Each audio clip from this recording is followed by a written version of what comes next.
Okay, Frank, let me ask you. How many provinces in Canada?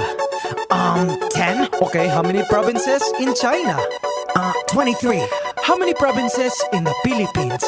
I don't know. How many? Believe it or not, 81. Abra, Kalinga, Aurora, Laguna, Maguindanao, Ifugao, Isabela, Aklan and Basilan, Sulu, Biliran, Leyte, Cagayan, Bulacan and Palawan, Batanes, Batangas, Bohol, Guimaras, Agusan del Norte, Agusan del Sur, Capiz, Cavite, Bataan, Masbate, Ilocos Norte, Ilocos Sur, Tadlac, Tawi-Tawi, Cebu, Sarangani, Camarines Norte, Sorsogon, Compostela Valley, Quezon, Zambales, Camarines Sur and Bukidnon, Zamboanga, Sibugay and Del Sur, Albay, Zamboanga del Norte din, there's Pampanga, Nueva Ecija, Nueva Vizcaya and Camiguin. These are the Philippine provinces. Every Pinoy in the world comes from one of them. Mabuhay! These are the Philippine